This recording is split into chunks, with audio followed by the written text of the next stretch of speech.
nervous systems, like any part of humanity, has access to almost all the information of humanity. At 3 a.m., while most of the world sleeps, a man refreshes his phone, watching rockets, factories, and markets breathe through numbers on a screen. One failure could erase billions. One tweet could shake global finance. One sleepless night could decide whether humanity reaches Mars or collapses under its own ambition. Tesla reshaped how the world moves. SpaceX turned science fiction into flight data. Yet behind the steel, code, and applause stands a man battling insomnia, crushing pressure, public ridicule, and emotional isolation. How much of a human soul must be sacrificed to carry the future of an entire species? And when history praises him, what will remain of the man himself? In the modern age, few names ignite imagination and controversy as violently as Elon Musk.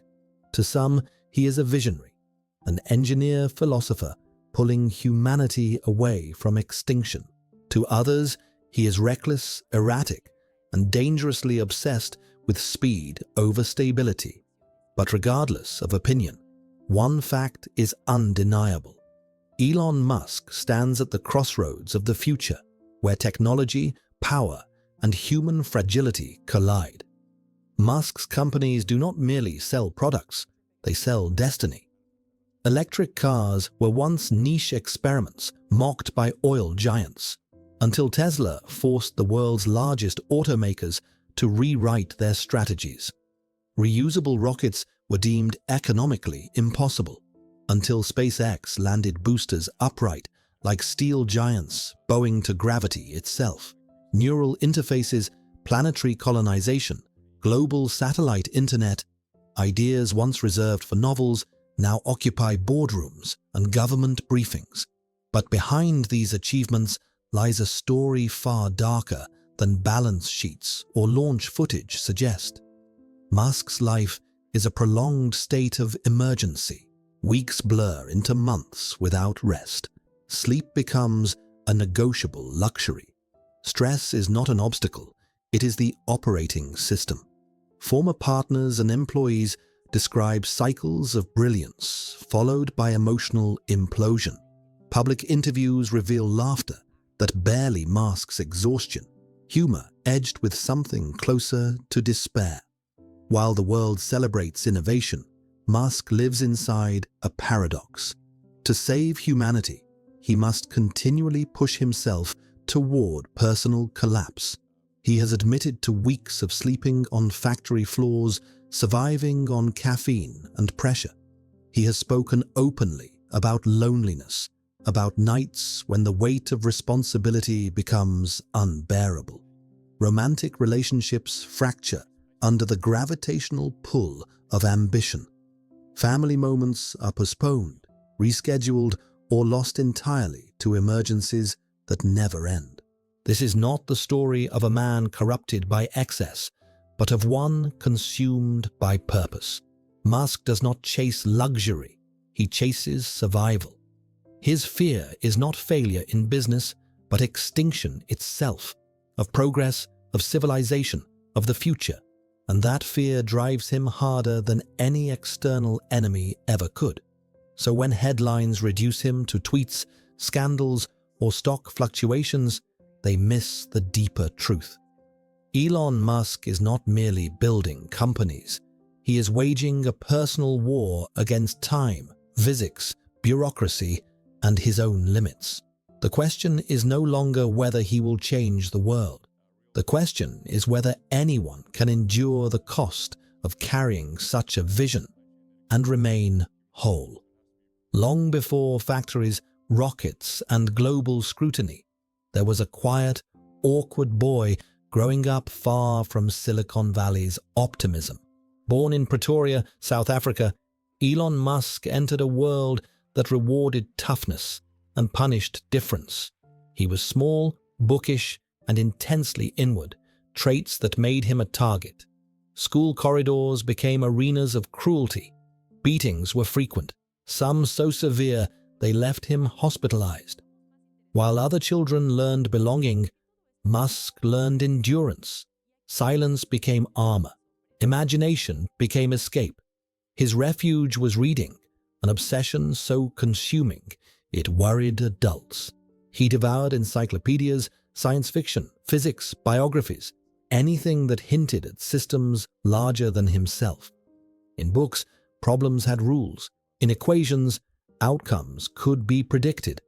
Reality, by contrast, felt chaotic and unsafe. This contrast seeded a lifelong pattern. When human relationships became painful or unpredictable, Musk retreated into systems he could understand, optimize, and control. Family life offered little relief. His parents' separation introduced instability early, and the emotional environment was complex, often harsh. Praise was scarce, expectations were not. The lesson absorbed was brutal and simple. Worth must be earned through achievement. Love was conditional. Approval followed results. This belief would later metastasize into a relentless drive, one that measured self-value by output, deadlines, and impossible goals.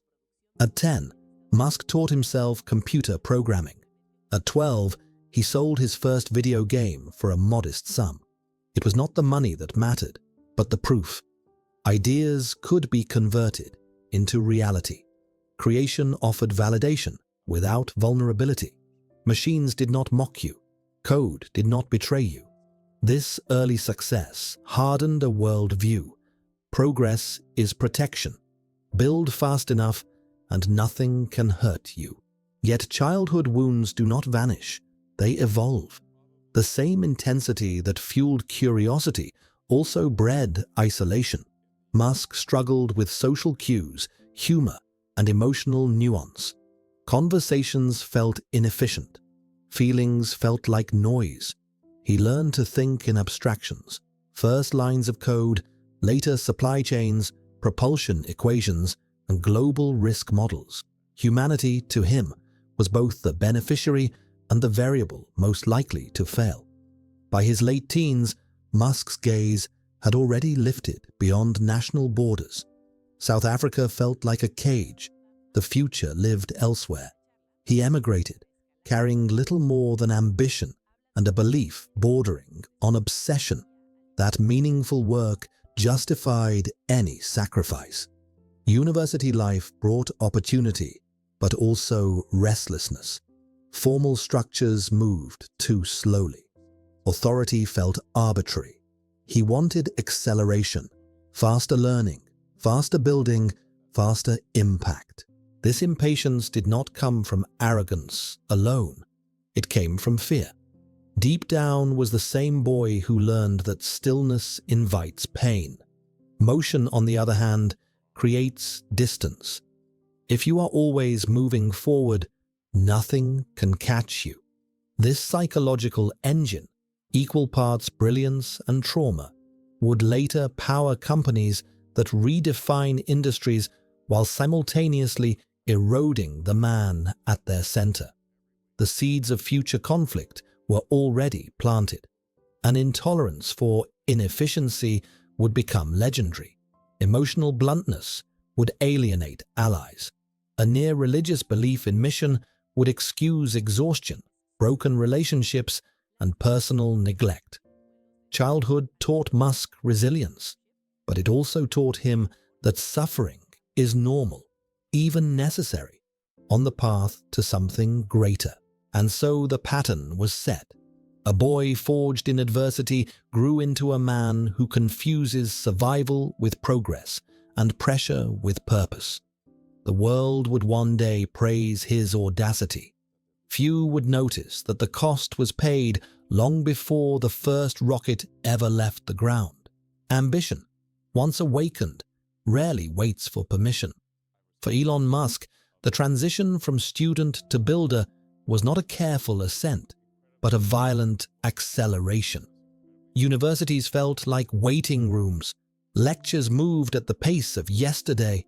He dropped out not because he lacked discipline, but because his sense of urgency was incompatible with patience. Time to him was the most unforgivable luxury. While others planned careers, Musk planned futures.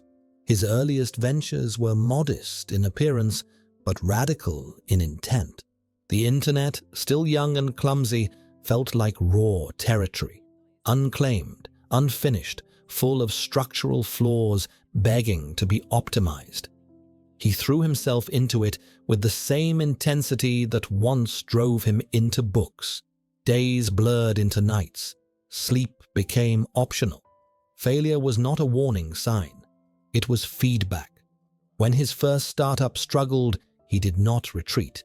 He recalibrated. When it sold, the victory did not bring relief.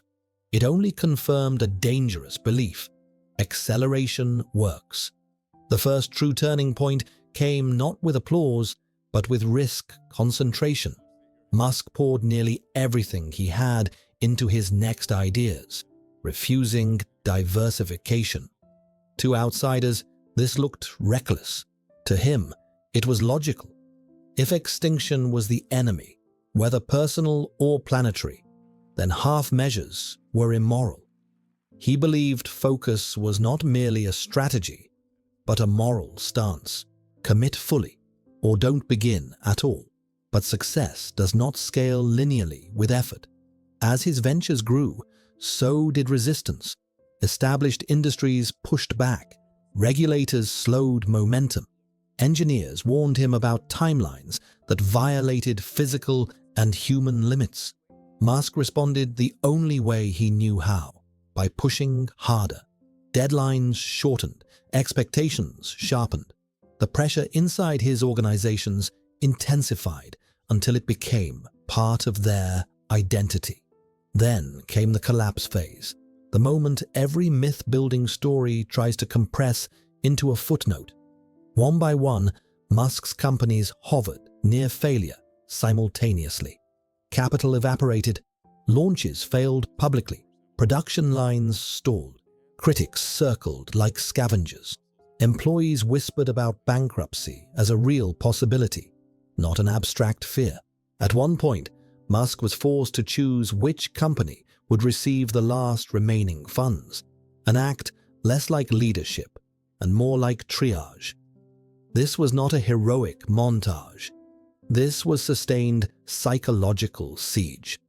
Musk has described these years as a period of constant dread, where waking up meant absorbing bad news before breakfast and falling asleep meant rehearsing disaster scenarios. Friends faded. Personal life disintegrated under the weight of absence and emotional unavailability. There was no separation between man and mission anymore. Identity fused with outcome. If the company failed, so did he. And yet, this crucible produced transformation. Musk did not abandon the fight. He rewired himself around it. He slept on factory floors to eliminate commute time. He inserted himself into engineering decisions others would delegate. He learned manufacturing through suffering, discovering that vision means nothing if execution collapses under reality. These years carved a reputation that would follow him forever. Impossible standards, ruthless focus, and an expectation that others match his endurance. The turning point was not victory. It was survival. When the tide finally shifted, it did so quietly. A successful launch, a production milestone reached, a contract signed just in time. Each small win stitched the narrative back together, but the scars remained.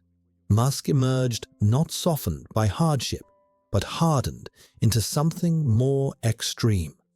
From this point forward, he would be seen as a man who bends industries to his will. What was less visible was the internal cost of that transformation.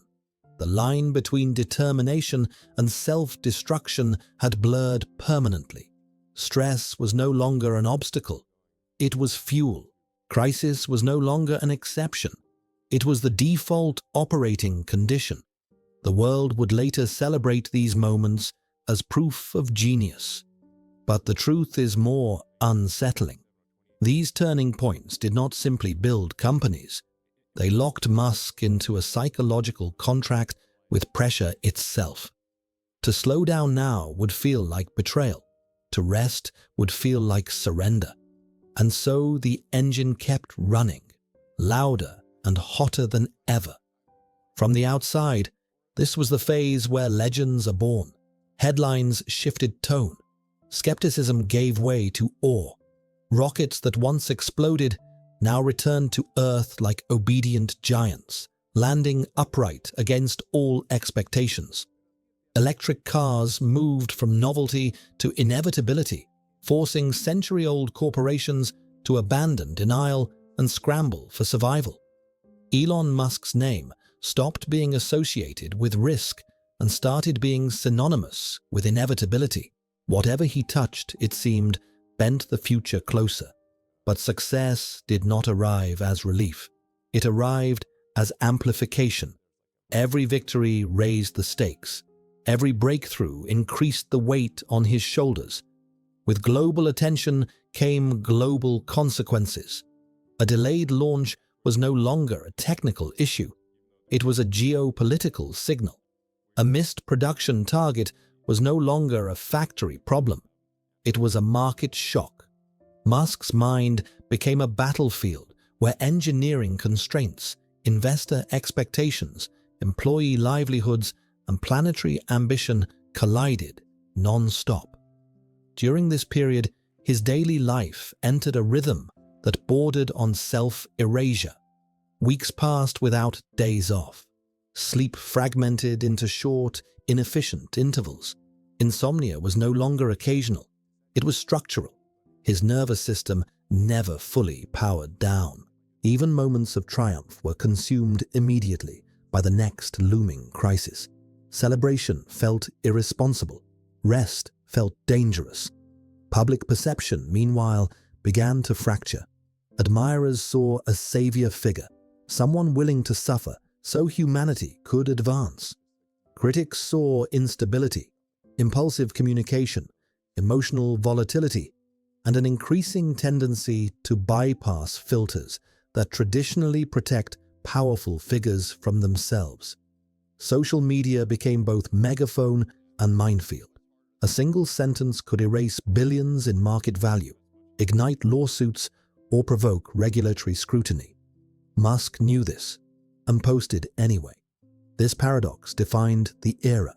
Unprecedented success paired with escalating personal chaos. Inside his companies, loyalty and fear coexisted. Employees spoke of moments of inspiration so intense they felt historic, followed by nights of exhaustion so severe they bordered on collapse. Musk demanded the impossible, not because he was unaware of limits, but because he believed limits were negotiable. Some rose to meet this pressure and credited him for unlocking their potential. Others burned out, quietly disappearing from the narrative. Tragedy during this phase was rarely cinematic. It was cumulative. Relationships did not end in dramatic explosions. They withered under neglect. Conversations were postponed indefinitely.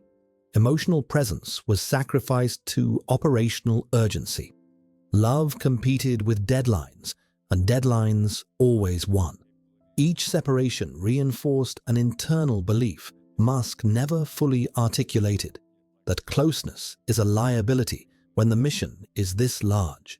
And yet, there were moments when the cost became impossible to ignore. Interviews revealed cracks, admissions of loneliness, of overwhelming stress, of nights when the weight of expectation felt unbearable. He spoke about crying from exhaustion, about questioning whether the pain was worth it. These confessions did not slow him down. They merely humanized the damage. Success compounded tragedy in another way. It eliminated excuses. Failure could once be blamed on lack of resources, youth, or inexperience. Now, with global admiration and near unlimited reach, every shortcoming felt personal. If something went wrong, It was no longer because the system was unfair. It was because he hadn't pushed hard enough. This mindset turned success into a trap. The higher he climbed, the less room there was to rest without guilt. At the same time, Musk's ambition expanded beyond companies into ideology.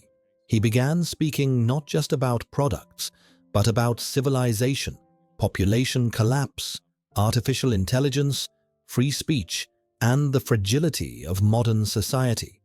These concerns were not abstract to him. They were existential. He genuinely believed the world stood on a knife's edge, and that delay could be fatal. This worldview justified everything: exhaustion, broken relationships, personal neglect. Sacrifice became not just necessary, but virtuous. But the human body does not negotiate with ideology. Stress accumulates interest. The nervous system collects debt. Musk's health, physical and psychological, became increasingly fragile. He relied on stimulants to function, medication to sleep, and sheer force of will to bridge the gap in between. This was not balance. It was survival engineering applied inward. Ironically, the very traits that fueled his success intensified his suffering. Hyperfocus erased boundaries. Emotional detachment enabled brutal efficiency, but also isolation. A tolerance for risk allowed innovation, but invited chaos. Musk did not compartmentalize life. He compressed it. Everything mattered all the time. There was no safe zone where pressure did not follow. And yet, the world kept applauding.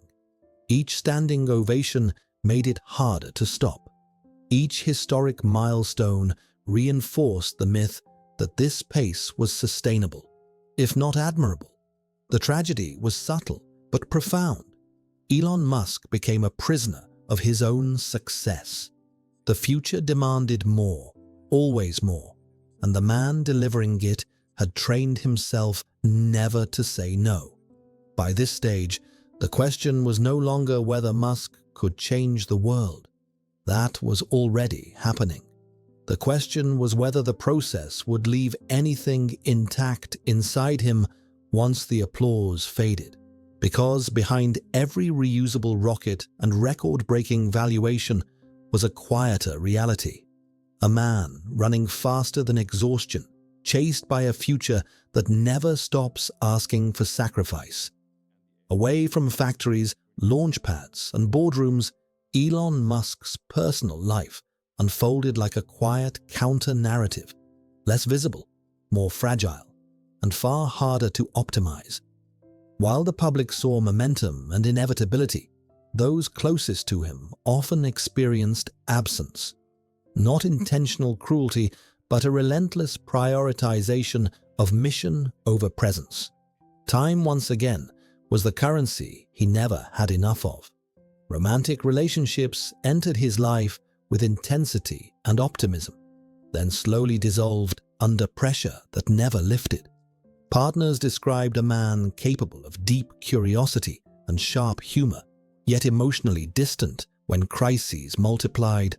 Conversations were interrupted by emergencies that could not wait. Promises were postponed by deadlines that felt existential. Over time, affection was forced to compete with urgency, and urgency always won. Fatherhood added another layer of complexity. Musk has spoken about his children with pride and protectiveness, yet also with an undertone of regret. He understood, perhaps better than anyone, that presence cannot be replaced by provision. Wealth cannot compensate for missed moments, but knowing this did not change behavior. The internal logic remained brutal. If the mission fails, everything fails, including the future his children will inherit. Periods of emotional collapse surfaced sporadically, often following extreme professional strain. Musk admitted to bouts of depression so heavy they made basic functioning difficult. Nights passed without sleep, not because of excitement, but because his mind refused to disengage. Anxiety did not announce itself loudly. It hummed constantly in the background, coloring every decision with urgency and fear of delay. Loneliness became a recurring theme. Not the loneliness of isolation, but the loneliness of being surrounded by people while carrying responsibility no one else could fully share. Decisions involving billions, global systems, and existential risk narrowed his circle of true peers to almost none. Vulnerability, already difficult, became strategically dangerous. Weakness could ripple outward with consequences far beyond personal cost. Public scrutiny worsened these pressures. Every emotional fluctuation was analyzed. Every failed relationship became a headline. Mistakes were not processed privately. They were dissected in real time by millions. This exposure hardened defenses. Sarcasm replaced explanation. Humor masked fatigue. The persona grew sharper as the man underneath grew thinner. Yet even within this pattern, glimpses of humanity persisted. Moments when Musk spoke candidly about pain, about feeling overwhelmed, about questioning whether the sacrifice was worth it. These were not attempts at sympathy. They were leaks in a system under strain. Admissions that the cost of progress was not theoretical. It was deeply personal. What makes this chapter tragic is not failure, but imbalance. Musk did not lack love or opportunity. He lacked margin. There was never enough space between crises to heal, to reconnect, to recalibrate. Relationships require slack, room for misunderstanding, rest and repair. His life allowed none. Over time, the accumulation of emotional debt mirrored the operational debt he so often warned others about. Neglected systems fail quietly at first, then suddenly. Musk understood this principle in engineering better than anyone. Applying it to himself proved far more difficult. In the end, his personal life was not destroyed by scandal or betrayal, but by saturation. Too many priorities, too little rest, too much future arriving all at once. And this, perhaps, is the most human part of his story. A man capable of designing solutions for planetary survival, yet still struggling to solve the oldest problem of all: how to be fully present while carrying the weight of the world. Today, Elon Musk exists in a strange equilibrium, neither triumphant nor broken, but perpetually suspended between momentum and exhaustion. His influence is undeniable. His companies continue to shape infrastructure, transportation, communication, and the boundaries of human ambition. Yet the man himself moves through each day with the visible weight of accumulated years of pressure, controversy, and responsibility that never truly dissipates. Publicly, Musk projects resilience. He jokes, he challenges critics, he pushes forward with new visions and accelerated timelines. Privately, however, the cost of decades lived at emergency speed lingers. Sleep remains fragmented. Stress is not an occasional spike, but a baseline condition. The nervous system, trained for crisis, struggles to recognize calm as safe. This is not burnout in the traditional sense. It is adaptation to a life where stopping feels more dangerous than continuing. Financially and materially, Musk has reached a level of security few humans ever will. But security was never the currency he pursued. Meaning was, impact was. Survival of civilization itself became the framing through which he justified relentless sacrifice. In this worldview, rest appears indulgent, boundaries appear irresponsible, and personal well-being becomes negotiable. Yet time introduces a subtle shift. The urgency remains, but it is now accompanied by reflection. Musk speaks more often about the limits of human endurance, about the importance of making life multi-planetary, not just for achievement, but for preservation. There is an emerging awareness, perhaps too late, perhaps just in time, that even the strongest systems fail if maintenance is deferred indefinitely. The message of his story is not simple inspiration, nor easy condemnation. It is a warning wrapped in achievement. Elon Musk proves that one person can bend industries, alter trajectories, and accelerate the future by sheer force of will. He also proves that the human body and mind are not infinite resources. Progress extracts payment, and it does not accept excuses or defer invoices. Behind the applause, behind the innovation, behind the mythology, stands a man who paid in sleep, in relationships, in psychological safety. The tragedy is not that he struggled, but that struggle became normalized, even celebrated, as the price of greatness. And so the final question lingers, not just for Musk, but for anyone chasing outsized impact. If building the future requires destroying the present self, is the trade truly sustainable? Can humanity advance without demanding that its visionaries bleed continuously for progress? Elon Musk's life offers no easy answers, only a mirror, one that reflects our collective hunger for acceleration and asks whether we are willing to accept the hidden cost.